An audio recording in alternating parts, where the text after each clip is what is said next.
Bienvenue dans cette édition spéciale de Tellement Vrai. Parce qu'un complexe peut gâcher la vie, les témoins que vous allez rencontrer ont décidé d'affronter leurs conditions. Et pour y arriver, ils sont aujourd'hui déterminés à prendre leur destin en main.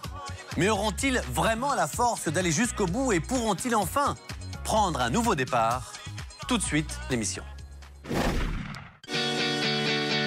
Nous sommes à Genève, en Suisse, un petit pays bien connu pour sa neutralité et son horlogerie. Nous y retrouvons Harris, 24 ans, un jeune homme qui souffre d'un handicap moteur depuis la naissance. En fait, je suis né prématuré et j'ai manqué d'oxygène au cerveau à la naissance et ça a endommagé au niveau du cerveau tout le côté de l'équilibre et de la motricité. Et c'est une maladie qui n'est pas dégénérative, mais qui ne se guérit pas. Elle reste stable à vie. C'est au tout début de sa vie qu'Harris a dû apprendre à vivre avec son handicap. Depuis toujours, il se déplace en fauteuil, mais il peut aussi se tenir debout tout seul et faire des petits déplacements. Pendant sa prime enfance, il ne se rendait pas compte de son handicap. Il avait l'impression d'être un petit garçon comme les autres. J'avais pas conscience d'être différent spécialement et j'ai pris conscience de ma maladie au moment où j'ai ressenti le regard des autres personnes sur moi en fait. C'est vers l'âge de 10 ans qu'Harris a senti qu'il n'était pas tout à fait comme les autres. Une dure réalité qui a ébranlé l'enfant qu'il était. Quand j'en ai pris conscience, au tout début, j'avais l'impression que ma vie s'arrêtait. Et après, c'est allé mieux, mais c'est vrai que c'est ce que j'ai ressenti sur le moment. Et effectivement, Harris a repris le dessus. Aujourd'hui, il a un travail, il est webmaster dans une entreprise et surtout, il est parfaitement autonome. Je suis en fauteuil, mais je peux me débrouiller par moi-même, je sens mes jambes, j'ai toutes mes sensations. Je peux même faire des transferts, faire quelques pas. Je peux prendre ma douche tout seul, je peux m'habiller tout seul, faire mes soins tout seul. Jusqu'à récemment, Harris assumait totalement son handicap. Mais à mesure que les années passent, la solitude lui pèse de plus en plus. Surtout, il n'a jamais vécu de véritable histoire sentimentale, seulement quelques relations de très courte durée. Aujourd'hui, Harris commence à complexer sur son handicap. Le fait que je sois célibataire me conforte dans l'idée que ça vient de mon handicap en fait. Ma timidité va en s'aggravant, je manque de confiance en moi et j'ai beaucoup de peine à rencontrer des filles. Et à mesure que son complexe s'accentue, Harris se renferme sur lui-même. Le jeune homme compte peu d'amis, il est fils unique, sa mère est partie et il n'a plus que son père qui travaille beaucoup.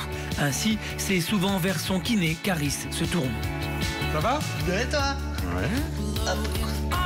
Depuis 8 ans, Harris voit Jean-Philippe 2 fois par semaine afin d'entretenir sa force musculaire pour effectuer des petits déplacements en béquille. Entre le jeune homme et le kiné, une très belle amitié s'est nouée. Installe-toi, mon gars. Sois confortable, que je puisse te faire souffrir un peu. Oh. Et à chaque séance, Jean-Philippe ressent profondément la solitude et la souffrance de son jeune patient. Harris n'a pas de petit ami et ça le travaille, comme je le comprends. Maintenant, il a beaucoup d'atouts pour lui et c'est bien dommage que les personnes du sexe féminin ne prennent peut-être pas le temps de s'en rendre compte. Mais on sent effectivement, chez lui un certain manque de ce côté-là, bien sûr. Jean-Philippe soulage Harris comme il peut au fil de leur rendez-vous. Pour lui, Harris est un jeune garçon touchant. Il est courageux face à la maladie, il est dans la parfaite conscience de sa situation.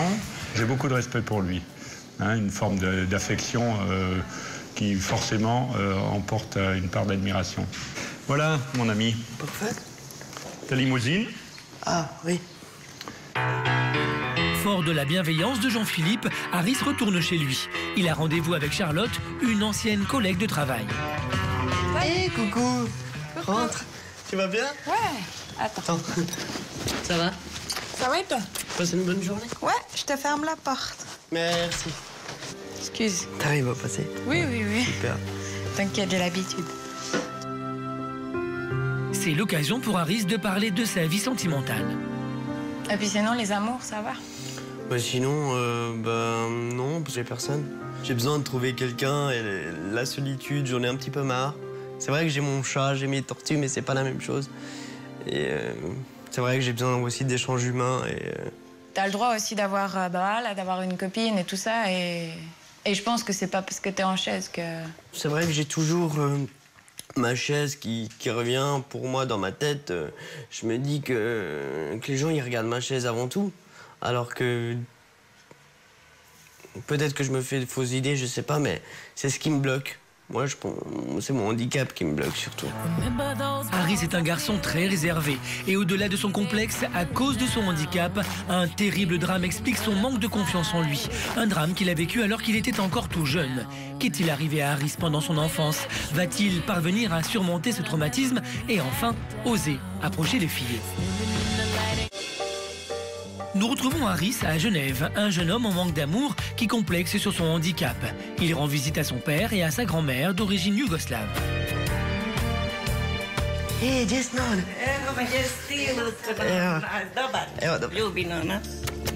C'est auprès de sa famille, à laquelle il rend souvent visite, qu'il puise affection et réconfort. Mais aujourd'hui, un sujet grave le préoccupe. Non, mais j'ai un souci, tu sais, j'ai ma mère qui essaie de me contacter. C'est vrai? Ouais, mais j'ai refusé parce que je voulais plus. Et si Harris refuse tout contact avec sa mère, c'est parce que pour lui, elle a commis l'impardonnable. J'avais 6 ans quand ma mère est partie, donc... Du jour au lendemain, alors qu'ils habitaient encore Sarajevo, la mère d'Harris l'a abandonné sans plus jamais lui donner de nouvelles. Son père était prisonnier politique. À l'âge de 6 ans, Harris se retrouvait privé de ses 2 parents. Tu te rends compte? Elle est partie. Moi, je suis resté tout seul avec grand-mère, avec ma tante. Même mon grand-père est décédé entre-temps. Ouais. Je trouve pas normal et je trouve pas humain. Elle l'a abandonné quand il avait le plus besoin d'elle et puis il est resté avec moi. Pour moi, cette personne, pour moi, la mère d'Harris n'existe plus. C'était très difficile pour moi et pour lui également parce qu'il perdait sa mère avant tout. Enfin, j'ai envie d'oublier cette partie-là de ma vie. Cette personne, elle n'existe pas pour moi. C'est comme une étrangère que je vois dans la rue, c'est la même chose. Harris a été profondément traumatisée et pour cause. Quelques semaines avant qu'elle ne l'abandonne, sa mère a proféré les paroles les plus terribles qu'un enfant puisse entendre. C'est quelque chose que je me rappellerai toujours. Peut-être quelques temps avant qu'elle parte, elle m'a dit de toute manière, je veux pas rester avec toi. T'es un poids pour moi. Si tu mourais, ça m'arrangerait. Donc, heureusement, j'avais 6 ans.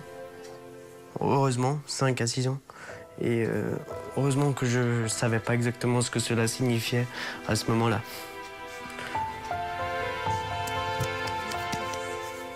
Mais aujourd'hui, Harris sait bien ce que cela signifie. Il ne veut plus entendre parler de sa mère. Selon lui, c'est ce rejet qui est aussi à l'origine de ses problèmes sentimentaux. Je pense que la grande timidité que j'ai est liée à l'abandon de ma mère. Je pense que j'ai beaucoup moins de confiance avec une fille. J'ai beaucoup plus de peine à faire confiance à une fille. Et effectivement, Harris n'a jamais connu que de rares passades, des relations très brèves. Mais ces questions sentimentales, Harris n'ose pas les évoquer en famille. Pour cela, c'est vers Louis qu'il se tourne. Louis est son supérieur dans l'entreprise où Harris travaille en tant que webmaster. Depuis 1 an, c'est aussi devenu l'un de ses meilleurs amis. Ah, la forme? Bien, ouais. et toi? Passez une bonne journée? Ouais. Boulot. Bah, il faut, hein. Et toi? Ouais, écoute, vacances? Préoccupé par le bien-être de son ami, Louis est le premier à le pousser à rencontrer des filles et à sortir. Pourquoi tu sors pas en bas de chez toi? Là, t'as plein de petits bars sympas. Ils commencent à te connaître, en plus, les serveurs et tout. Donc, Ouais, c'est vrai. Bon, les serveurs, c'est pas les serveurs qui posent problème.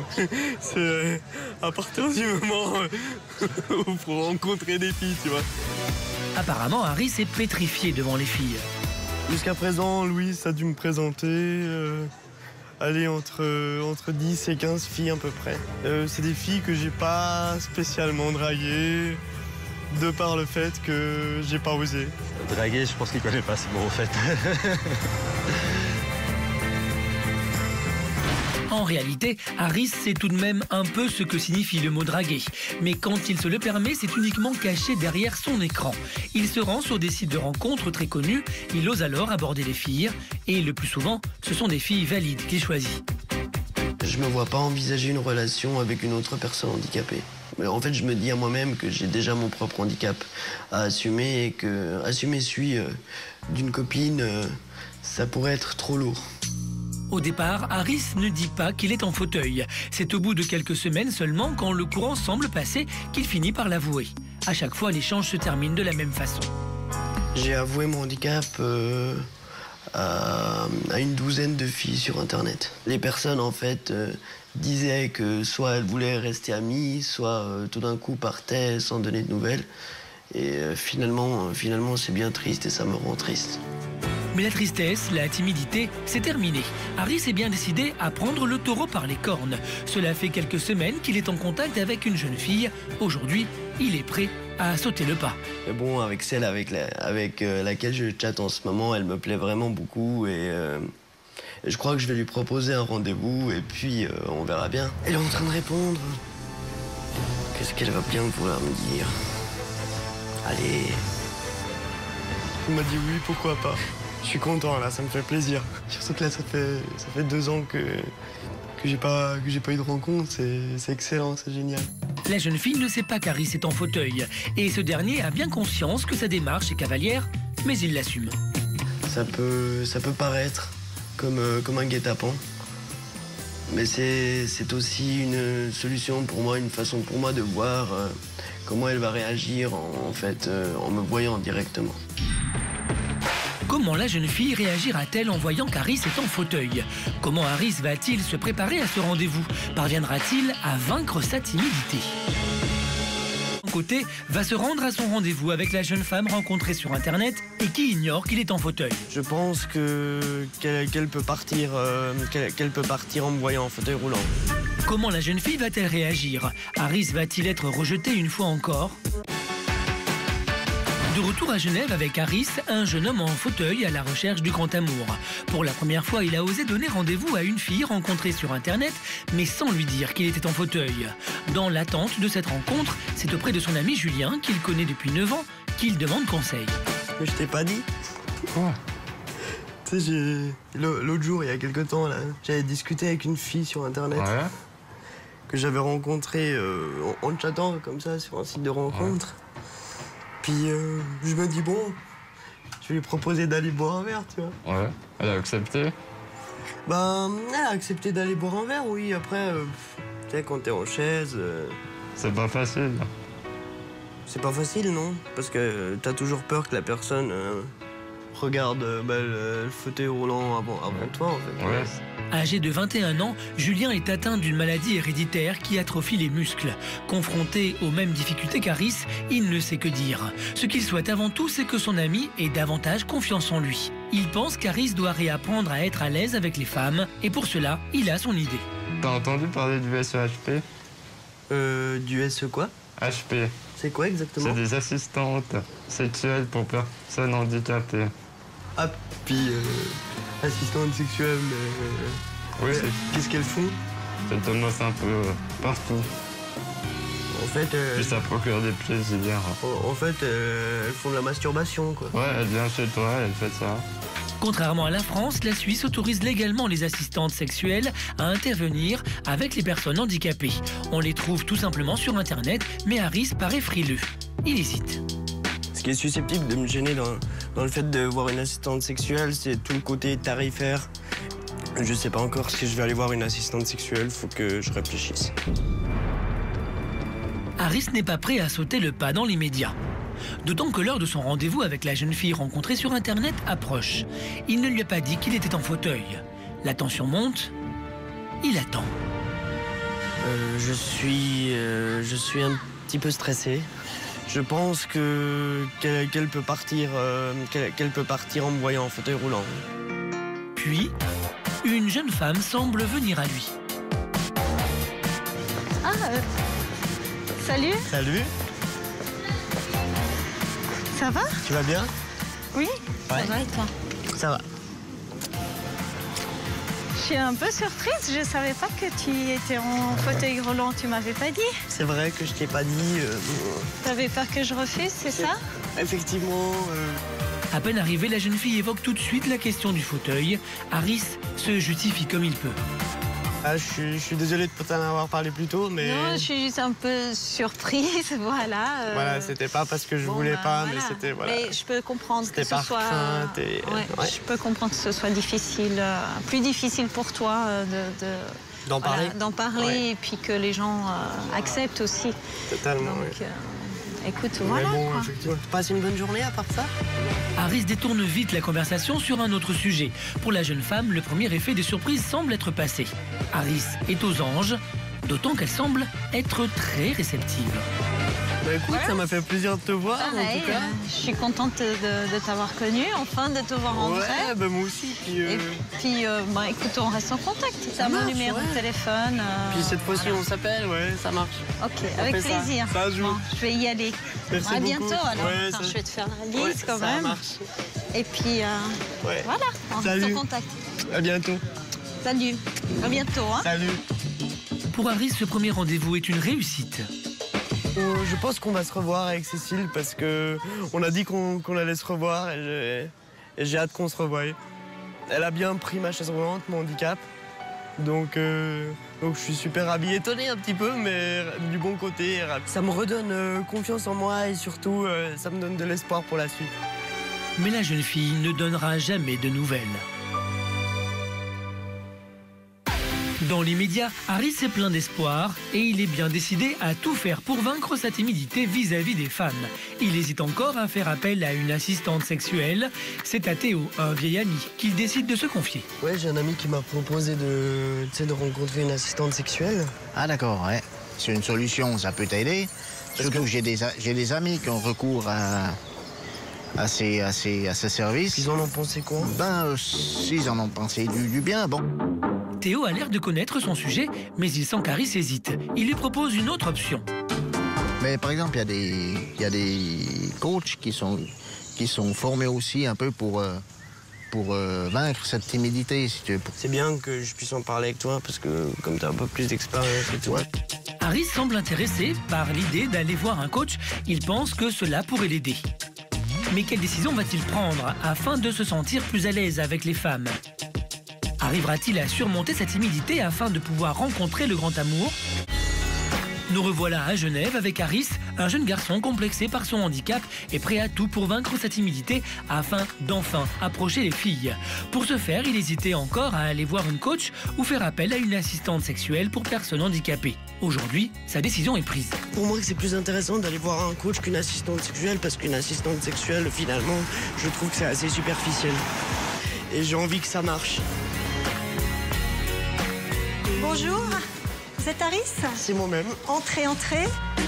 D'entrée de jeu, Harris expose son problème à la spécialiste. Et plus le temps avance, plus...